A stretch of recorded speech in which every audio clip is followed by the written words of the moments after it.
Minnie Dlamini's interview with Nandi Madida was a 10 out of 10. I enjoyed it from beginning to end. I'm not going to play any of the clips here for you guys to see, but I really suggest that you go and watch it. I recommend that you go and watch it. It's 57 minutes long, but trust me, you will not feel it because you will enjoy it so much, especially if you're a conservative or if you're someone that has Christian values, because everything that they said aligns with common sense, it aligns with principles, it aligns with Christianity, it aligns with humanity in general. And I was so grateful for that conversation. I was really satisfied with that interview from beginning to end. I just want to touch on a couple of things that they spoke about, and this is not to correct, but it's just to emphasize, to say, yes, exactly. Firstly, these women are traditional women, and it will never go out of style to be a traditional woman because you will always come across as balanced, you will always have common sense, and you will always be realistic. The fact that these women are traditional women in 2025 gave me so much hope. And I understand it's because they are older women, so they grew up at a different time. They're not like the 2000s that grew up in a more liberal society. But having them still getting platforms to speak and to give perspective is so, so, so important. I appreciated it so much because it validated my experience. It validated the way that I think and the way that life actually is. The problem with our women today is the liberal way of thinking, is the progressive way of thinking. It's never going to work. That's why a lot of them have double standards or come across as hypocritical, because that way of thinking doesn't make sense. There's nothing new under the sun. When God created a man and a woman and said, this is how they're going to live and this is their purpose on earth, these are the specific characteristics and traits that I give each of them to complement each other. It was never going to change. It has been that way from the beginning of time, and it will always be that way. So that's why being progressive doesn't make sense, because it just doesn't fit into the way that God designed men and women and relationship between the two. So the reason why these women made sense from beginning to end is because they understood that. They were not trying to say, no, it's 2025. Now us women, we think like this, or we desire this, or men should do this, or men are like this. No. Men haven't changed since the beginning of time, and women haven't changed since the beginning of time. So these women understand that. That's why everything that they speak of has clarity and common sense, and it is well balanced. Secondly, these women come from two-parent households, and that will always, always be the blueprint. That will always, always be the reason why someone has a realistic view of relationships, because they have a point of reference. And I love that they emphasize that they believe the things that they believe in, and they go about life and understand things the way that they do because they saw it live jive from their parents. They understand relationship dynamics. I even loved it when she said she understands that there is no such thing as a 50-50 in a relationship. It's 80-20, 100-0, 10-90. It's always going to change all the time. And with women that have never grown up with, or men even, that have never grown up in two-parent households, they don't see those dynamics.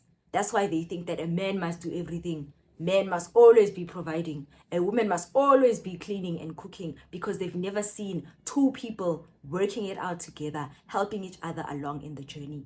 Even the conversation around masculinity, when her dad, Minnie's dad, lost his job, so he had to be the one that is hands-on at home, and her mom had to be the one working and being the one bringing in the money.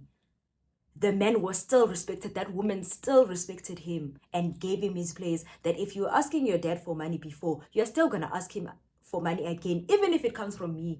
But Oksalayo, he's still the man of the house and he still calls the shots. Will you ever find that in the society? Because the minute a man doesn't have money, he means nothing. Women speak to him disrespectfully. Nobody even regards him as an existing human being. So that's why it's important to make sure that we have children in two-parent households, because the degeneracy and the delusion in our society comes from the fact that children do not have a realistic view of relationships. Even her talking about submitting, that she understands that she needs to submit, she needs to respect, but there's also a responsibility on the man's side to not take advantage of that, or to not ask her to shrink herself. I can submit, I can do what I need to do to give you your place and to respect you as a man, but you must also allow me to prosper in my own respective things that I want to do. Do not feel intimidated. Do not feel like now I'm above you just because I'm succeeding career-wise. So do you understand how balanced that is? Do you understand how realistic that is? Nina, you are calling submitting slavery. You're calling cooking for your husband slavery. What is that? Another point that they touched on was the realness of marriage.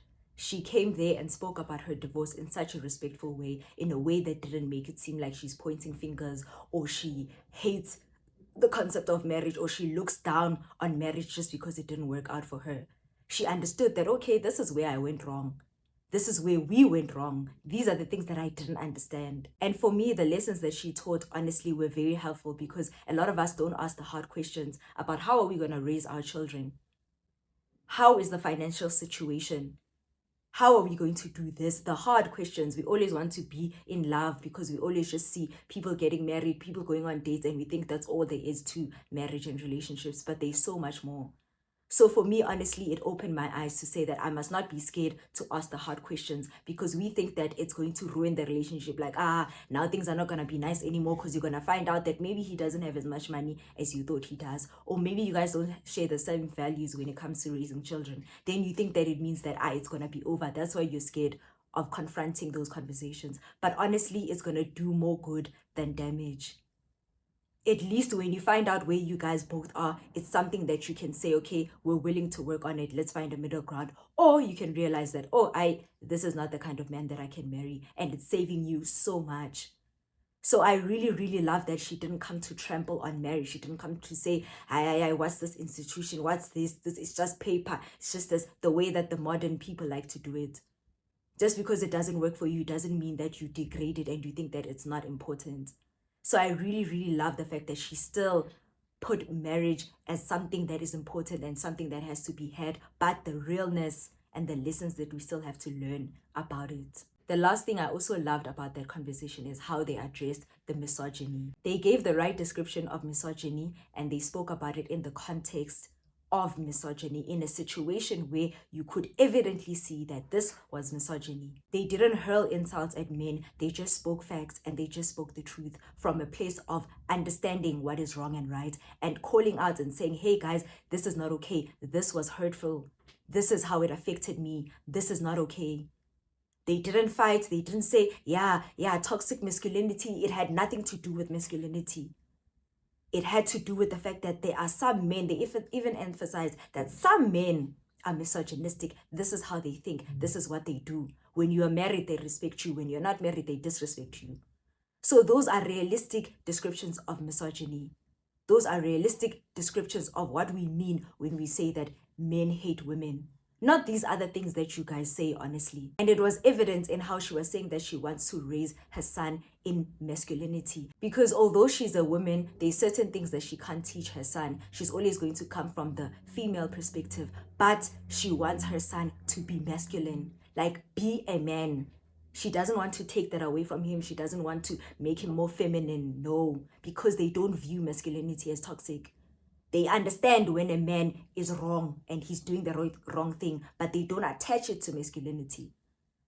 So I really, really loved and appreciate that they spoke of it in a balanced way, in a way that is real and the way that is correct in the context that they should. Another thing, last thing, that they touched on was women empowerment, and the way they spoke about what women empowerment is really, really blessed me because they didn't go with the route of independent, we don't need a man. No.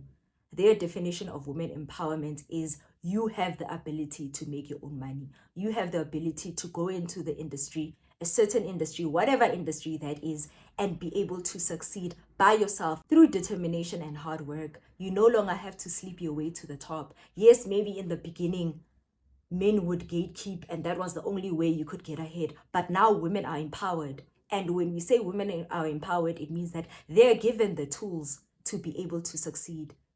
They are welcomed into spaces. They are respected in spaces. So they are able to succeed without doing any of that. So I love the message that they're preaching that girls, you do not have to sleep with men to succeed. You do not have to sleep with men to make money. You are empowered, meaning you're giving all the resources and the spaces to be able to do this thing on your own successfully without compromising yourself. So guys, I could go on all day about that interview. Like, I was so blessed. I was so blessed and encouraged. And it just goes to show that we are not hopeless at all. Maybe with the younger girls, there's still a lot of work we need to do, but the older women still get it. And honestly, we can still learn from them as long as we can. And as for me, I will always push these values, always push a balanced way of thinking, always push being realistic, because there's a reassurance that I'm not alone.